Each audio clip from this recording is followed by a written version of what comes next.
अस्सलाम वालेकुम। उम्मीद है आप खैरियत से होंगे और मेरी वीडियोस आपके लिए फ़ायदा मंद होंगी। मैं स्पेशल टाइम निकालता हूँ आप लोगों के लिए वीडियोस बनाने के लिए।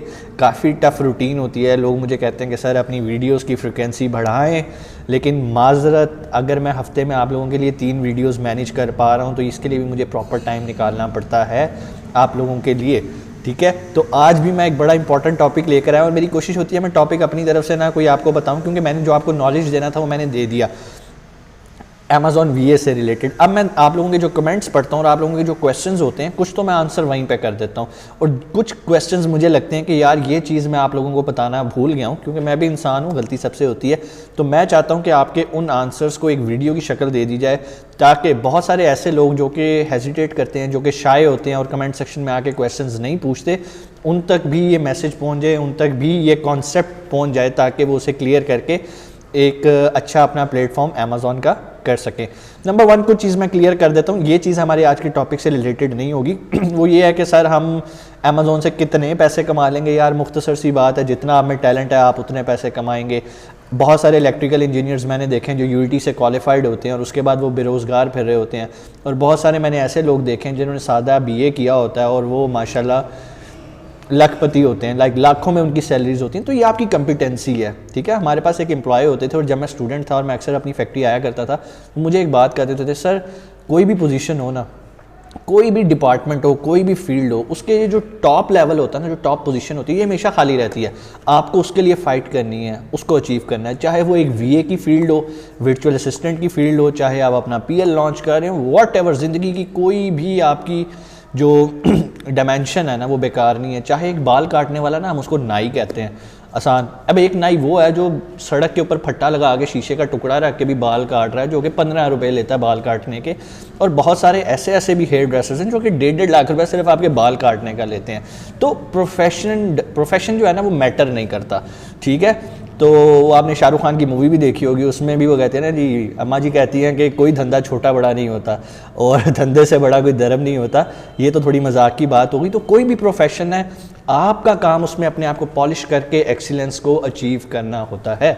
और आपको कैसे पता चलेगा कि आप सही डायरेक्शन में हैं, उसके लिए फिर हज़रत अली का एक खूबसूरत कौल आ जाता है कि अगर आपका जो है ना, मैं गलत हो सकता हूँ, पता नहीं हज़रत अली का कौल है या नहीं, लेकिन मैंने ये सुनी है और मुझे किसी ने उन्हीं का ही नाम लेके इसे कोट किया था, मैंने इसे वेरीफाई नहीं किया, कि अगर आपका आज गुजरे हुए कल से बेहतर नहीं है तो ये आपके लिए प्रॉब्लम है। इट मीन्स कि आपका ट्रैक सही नहीं है। मोमिन का जो होता है ना, आने वाला दिन वो पिछले वाले दिन से बेहतर होता है। वो पिछली गलतियों से सीखता है और अपने आप को पॉलिश करता है और एक्सीलेंस की तरफ मूव करता है। वापस अब हम टॉपिक की तरफ आते हैं। बड़ा अहम टॉपिक है। लोगों ने मेरे से कमेंट सेक्शन में पूछा कि सर हमें थोड़ा सा बताइएगा कि अकाउंट्स कैसे अपग्रेड किए जाते हैं। लाइक अगर आप एक इंडिविजुअल सेलिंग प्लान में एग्जिस्ट कर रहे हैं, आपने प्रोफेशनल में कैसे अपने आप को अपग्रेड करना है, और अगर आप प्रोफेशनल में ऑलरेडी सेल कर रहे हैं लेकिन इंडिविजुअल कैटेगरी में कर रहे हैं तो आपने उसको बिजनेस में कैसे कन्वर्ट करना है।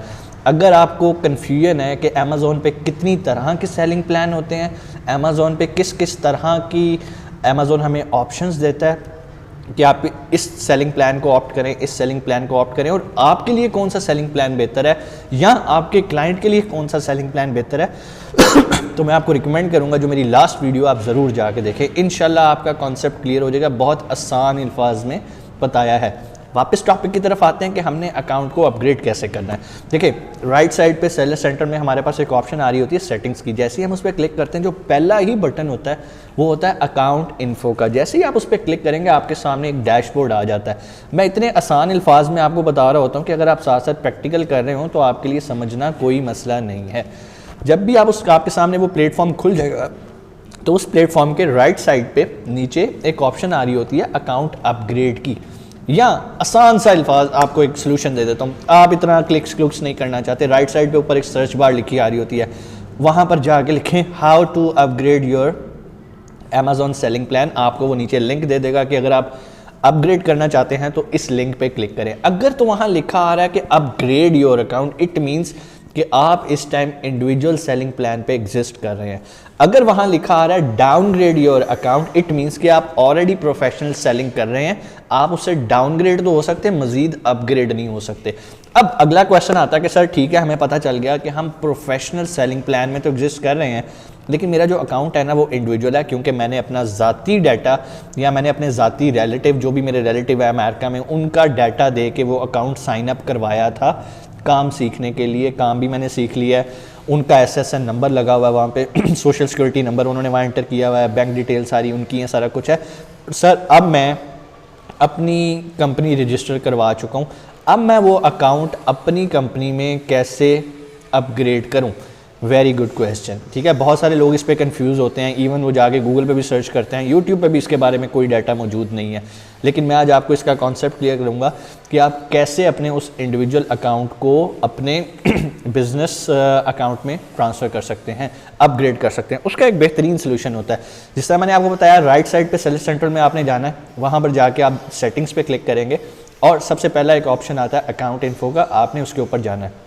जैसे ही आप उसके ऊपर आएंगे आपके सामने जो टैब खुलेगा उसमें जो थर्ड टेबल होगा ना, वहाँ पर आपको एक जो टैब का नाम होता है टैक्स इन्फॉर्मेशन आई थिंक, ठीक है, तो वहाँ पर एक ऑप्शन होती है कि अपग्रेड योर टैक्स इन्फॉर्मेशन। आप उस पर क्लिक करेंगे तो आपके सामने एक टैक्स फॉर्म खुलता है, या एक आपके सामने एक जो पेज खुलेगा, वहाँ पर वो आपसे पूछेगा कि आप दोबारा टैक्स इंटरव्यू देना चाहते हैं।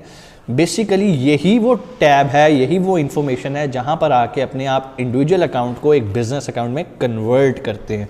आप कहेंगे जी sir I want to give tax interview. जैसे ही आप टैक्स इंटरव्यू पे क्लिक करेंगे वो आपसे पूछेगा okay give us your name. अक्सर लोग यहाँ पे अपना नाम लिख देते हैं, अपना नाम आपने नहीं लिखना, यहाँ पर आपने उस कंपनी का नाम लिखना है जो आपने रजिस्टर करवाई है, जिसका आपको EIN नंबर इशू हो चुका हुआ है। मैं USA की बात कर रहा हूँ, ठीक है। सारे कंट्रीज़ में कॉन्सेप्ट सेम है। आप कहीं पर इसको रजिस्ट्रेशन नंबर यूज़ कहते हैं, किसी को यहाँ पर EIN कहते हैं। कंपनी का नाम आपको पता है, आपने LLC एक बना लिया, आपने अपना जो कंपनी का नाम है वो वहाँ पर एंटर कर दिया। राइट साइड पे आपको एक और कहता है कि यहाँ पर भी आप अपने बिजनेस का नाम भी लिख सकते हैं, लेकिन साइड पे ब्रैकेट में ऑप्शनल लिखा होता है, तो उसको आप खाली छोड़ सकते हैं, कोई मसला नहीं है। नीचे आएंगे वो आपसे पूछेगा कि ये जो आपने कंपनी का नाम ऊपर दिया ये किस टाइप की है, क्या ये C कॉर्पोरेशन है, ये LLC है, वॉट एवर। ज़्यादातर लोग क्या करते हैं वो अपनी LLC रजिस्टर करवाते हैं, तो वहाँ से आपने अपना जो टाइप ऑफ कंपनी है वो LLC कर देनी है। जब आप नीचे आएंगे तो वहाँ पर वो आपसे फिर पूछेगा कि क्या ये LLC आपकी पार्टनरशिप पे है, या जो भी वो आपसे क्वेश्चन करेगा, जो जिस तरह की आपने कंपनी बनाई होगी, पार्टनरशिप पे बनाई होगी, तो पार्टनरशिप पे आपने क्लिक करना है। अगर और ऑप्शन आपको जो वहाँ नज़र आ रही है आपने उस पर क्लिक करके अपना आगे प्रोसीड करना है। जैसे ही आप आगे प्रोसीड करेंगे अगली इन्फॉर्मेशन बहुत अहम होगी, वो आपसे कहेगा कि अपना EIN नंबर एंटर करें। वो कहेगा तो नहीं, EIN नंबर एंटर करें। वहाँ पर एक ऑप्शन होती है कि आपने कंपनी रजिस्ट्रेशन नंबर एंटर करना है। तो ऑब्वियसली अगर तो आप tax interview as a company दे रहे हैं तो आप वहाँ पर EIN नंबर एंटर करेंगे। और इसी तरह अगर आप कभी आपने बिजनेस अकाउंट को दोबारा इंडिविजुअल पे कन्वर्ट करना हो तब भी आपको यही प्रोसीजर करना पड़ेगा। तब आपने EIN की जगह अपना SSN नंबर देना होता है अपने रिलेटिव का। और आप जब अपना EIN नंबर एंटर करेंगे तो उसके बाद आप जब नीचे क्लिक करेंगे, अब तो इतना एडवांस सिस्टम हो गया कि IRS जो वहाँ का सिस्टम है टैक्सेशन का, जिस तरह हमारा FBR है पाकिस्तान के अंदर अमेरिका के अंदर IRS होता है, और अमेज़ॉन ने उस टैक्स फॉर्म को IRS के साथ लिंक किया हुआ है। अगर आपका कंपनी का नाम और आपका जो नंबर है टैक्स जो EIN नंबर आपने डाला है वो आपस में मैच नहीं करेंगे तो उसी टाइम आपका बताएगा कि हमारे पास IRS के अंदर इसका कोई डाटा मौजूद नहीं है। तो मेक श्योर कोई गलती ना हो, जो आपने नाम IRS को दिया हुआ वही नाम वहाँ पर हो और वही वहाँ पर हो। उसके बाद आपने जैसे ही आप क्लिक करेंगे तो वहाँ पे नीचे ग्रीन टिक बना आ जाएगा और लिखा आ जाएगा कि आपका जो टैक्स इंटरव्यू है वो कंप्लीट कर दिया गया और आपका अकाउंट अपग्रेड कर दिया गया। यूजुअली जो ओल्ड अकाउंट होते हैं और एक अरसे से अमेज़ॉन के पास चल रहे होते हैं वो उसी टाइम अपग्रेड हो जाते हैं। लेकिन अगर आपने कोई नया अकाउंट बनाया इंडिविजुअल पे और अब आपने कुछ अर्से के बाद लाइक हफ्ते बाद, 10 दिन बाद या महीने के बाद उसको कंपनी पे कन्वर्ट कर रहे हैं तो अक्सर अमेज़ॉन क्या करता है आपके अकाउंट को होल्ड पे ले जाता है, ठीक है, यानी कि आप कुछ बेच नहीं सकते। वो आपकी सेलिंग प्रिविलेज थोड़ी देर के लिए रिमूव कर देता है और वो आपसे वेरिफिकेशन मांगता है। वेरिफिकेशन क्या होएगी, वो आपसे कहेगा कि अपना मुझे ज़रा यूटिलिटी बिल तो दो, अपना ड्राइविंग लाइसेंस तो दो, अपना पासपोर्ट तो दो। जो आपको वो इन्फॉर्मेशन मांगे आप उसे सीधे तरीके से वो इन्फॉर्मेशन प्रोवाइड करें। इंशाल्लाह 3-4 दिनों के अंदर आपका अकाउंट दोबारा एक्टिवेट हो जाएगा और आप सेलिंग कर सकते हैं। उम्मीद है आपको कॉन्सेप्ट ये क्लियर हुआ होगा कि किस तरह आप अपने एक इंडिविजुअल से बिज़नेस अकाउंट में अपने आप को कन्वर्ट करते हैं और बिज़नेस से इंडिविजुअल में कैसे कन्वर्ट किया जाता है। It's all because of that tax interview. Tax interview कोई ख़तरनाक चीज़ नहीं होती, आपने कभी इससे नहीं डरना जी पता नहीं किस तरह का इंटरव्यू होगा, कोई वेब कैम पे आके या जूम पे आके हमारा इंटरव्यू लेगा, कोई इंटरव्यू नहीं होगा। ये नाम ही ऐसा है इंटरव्यू, इसको इंटरव्यू कहते हैं। बेसिकली 3 से 4 सवालात के आपने सिर्फ जवाबात देने हैं, दैट्स इट। उसके बाद लोग मेरे से ये भी क्वेश्चन करते हैं कि सर अमेज़ॉन हमसे किस तरह से टैक्स चार्ज करता है, उसका टैक्स चार्जिंग मेथड हमारे साथ क्या होता है। वो भी मैं थोड़ा सा आपको आइडिया दे देता हूँ कि अमेज़ॉन आपको एक फॉर्म 1099 इशू करता है, ठीक है, जो कि आपकी साल की सारी ट्रांजैक्शंस, सारी सेल परचेज़ का एक रिकॉर्ड होता है कि आपने क्या इसमें अमेज़ॉन पे क्या अमाउंट सेल किया है।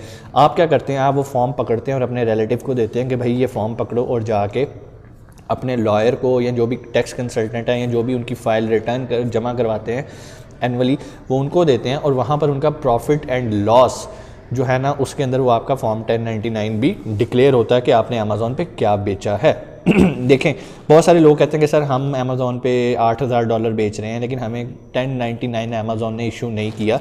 आपको पता हो अमेज़ॉन 1099 फॉर्म तब इशू करता है जब आपकी जो सेल होती है ना वो $20,000 को क्रॉस कर जाती है एनुअली, ठीक है। या आपने 100 ट्रांजैक्शंस कर ली हूँ अमेज़ॉन के साथ साल के अंदर, तो आपको अमेज़ॉन फॉर्म 1099 इशू करता है। जब तक अमेज़ॉन आपको 1099 फॉर्म इशू नहीं कर रहा, आपको कोई ज़रूरत नहीं है आयरिस के अंदर अपनी डिक्लेरेशन देने की कि आप अमेज़ॉन पे क्या बेच रहे हैं, क्योंकि जब तक अमेज़ॉन ने नहीं डिक्लेयर किया तो आपको क्या ज़रूरत पड़ी है। दूसरी बात, अक्सर लोग ये कहते हैं कि सर हमने जो सेल किया क्या हमें गवर्नमेंट को टैक्स देना पड़ेगा, हमारे रिलेटिव पूछ रहे हैं। देखें, अमेज़ॉन जब अपनी प्रोडक्ट बेचता है ना तो वो खुद ही क्लाइंट से टैक्स ले लेता है और ख़ुद ही गवर्नमेंट को जमा करवाता है, इसलिए आपको टैक्सेशन में इतनी परेशानी नहीं होती। आपका जस्ट काम ये होता है कि आपने फॉर्म 1099 लेना है, अपने कंसल्टेंट को देना है, वो उसका काम है, उसने उसको डिक्लेयर करना है। एक्सपेंसेस तो अमेज़ॉन आपको नहीं बता रहा होता है, अमेज़ॉन तो आपको जनरल बताएगा कि इस बंदे ने 20,000 का जो है ना बिज़नेस कर लिया।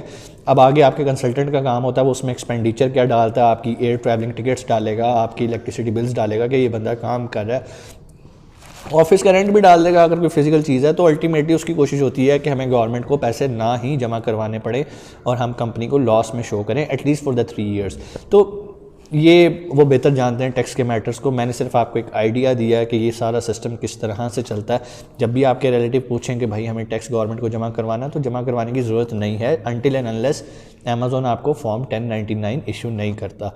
1099 इशू करने का मतलब ये है कि अमेज़ॉन ने आपका डाटा आईआरएस को भिजवा दिया है।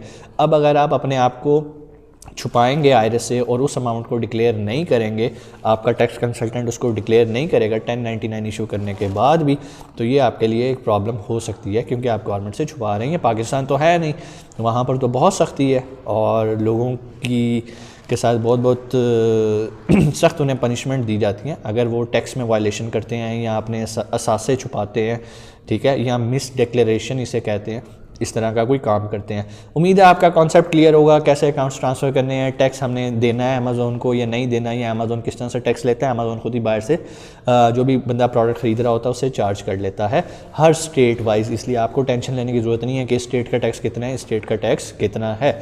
कोई भी सवाल अगर आपके जहन में हो जो कि अभी भी मैं क्लियर नहीं कर पाया, तो आप नीचे कमेंट सेक्शन में आके मेरे से पूछ सकते हैं। एक और अनाउंसमेंट भी मैं करना चाहता हूँ, वो ये है कि हमारा VA का कोर्स 3rd बैच इंशाल्लाह 4 जनवरी से स्टार्ट हो रहा है। अगर आप इंटरेस्टेड हैं मेरे से ट्रेनिंग लेने के लिए, तो नीचे नंबर है मेरे मैनेजर का, आप अभी उस पर कॉल करें। अगर वो कॉल ना उठाए, बराए मेहरबानी, वो भी इंसान है, उसे भी कुछ सोना पड़ता है, पूरी दुनिया से उसको कॉल्स रिसीव हो रही होती हैं और वो 24 घंटे तकरीबन चल रहा होता है, चंद घंटों के लिए वो सोता है। अगर वो आपकी कॉल नहीं रिसीव कर पाता, बराए मेहरबानी अपने नाम के साथ, अपने कंट्री के साथ एक मैसेज छोड़ दें, इंशाल्लाह वो आपको लाजमी दोबारा रब्ता करेगा और आपके सवाल का जवाब देगा।